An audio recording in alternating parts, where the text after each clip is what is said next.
We're here today with Dr. Friedlander, and congratulations once again on being named a top 25 leading women entrepreneur. Thank you very much. And we'd like for you to share a little bit about who you are and what services your company provides. Okay. Well, my name is Dr. Beverly Friedlander, and I'm a plastic surgeon. I have been practicing the art of plastic surgery for over 25 years now, and my office is located in Short Hills, New Jersey. I like to consider my practice a boutique practice in that I offer very personal and individualized services to my patients. We have an in-depth discussion about what they are interested in improving upon, and I offer very individualized suggestions as to what products or services that my practice could offer to help achieve those end results. And what I find is that by doing that, I am able to empower women to feel the very best that they can. And when they feel good about themselves, they are able to interact differently with the world around them. Absolutely. You're building a whole set of new confidence platform. So I was really impressed with reading through your application and learning more about some of the non-invasive products that you offer. Mm-hmm. And perhaps you can just tell us a little bit, because I think when people hear plastic surgery, they think, oh, this is all, it's surgery. Mm-hmm. But that's not really the case. No, that's absolutely correct. Plastic surgery entails a number of different, I'm going to call them specialties for lack of a better term. The trends today are towards non-invasive procedures, and these are procedures that can achieve significant improvement in the appearance without the need for surgery. And it's important when you consider these non-invasive procedures to consider a physician who has extensive experience in them, such as a plastic surgeon, rather than potentially going to someone who is less experienced, for example, a general practitioner who's offering these services. That being said, what the services do essentially is provide an improvement in certain areas, primarily the face, but also within the body, that are starting to show signs of aging or even of change. For example, one of the things that I like to work on is what we call the glabellar area, which is the area between the eyebrows.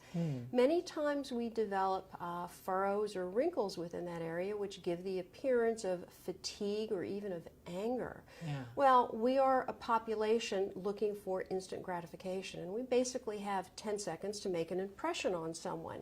So if I'm interacting with someone possibly at a job interview or doing a presentation, if someone sees that I look angry or tired, they may perceive that I am not able to focus 100% on their needs or on what I'm doing.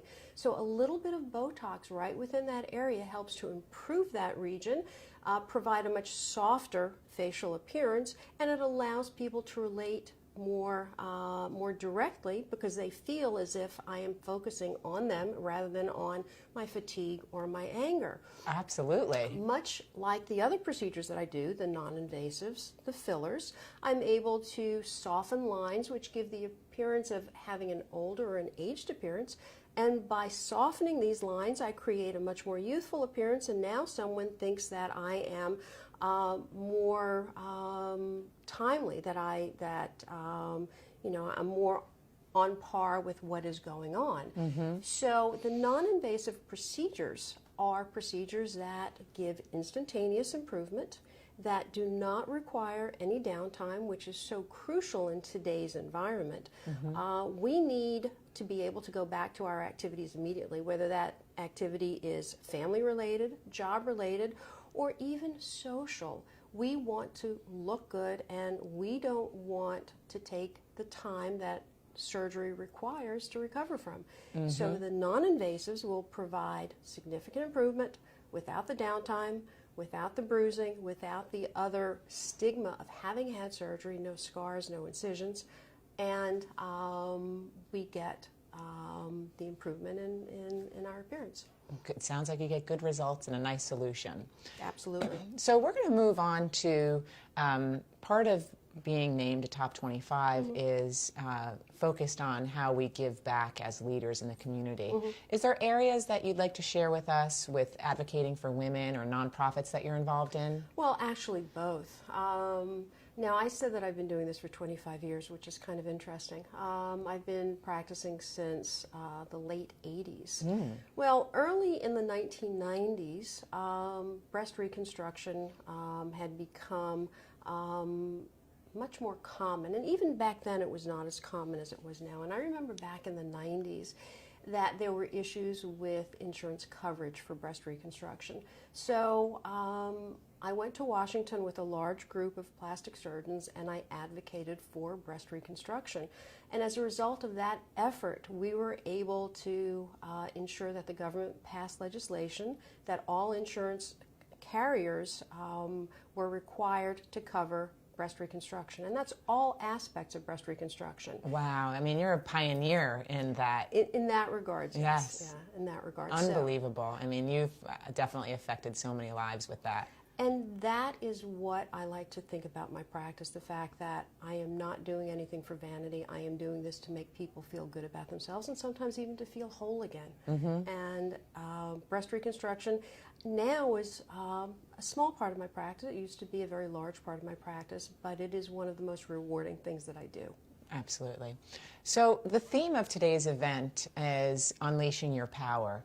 Is there a moment that you could share with us that you felt you have unleashed your power in either a professional or a personal way? It's a very difficult question to answer. And offhand, I can't think of one event specifically. I think that on a daily basis, however, I am able to do that. And when patients come into my office after they've been treated and they give me that hug and that kiss, that's when I know that, in fact, I have unleashed my power and I have done something that has been life-changing for that individual. So an isolated event, no. An ongoing event, absolutely. Well, I couldn't agree with you more. You're changing lives every day, and I commend you and congratulate you again. Thank you so much for being a part of this. And thank you very much as well.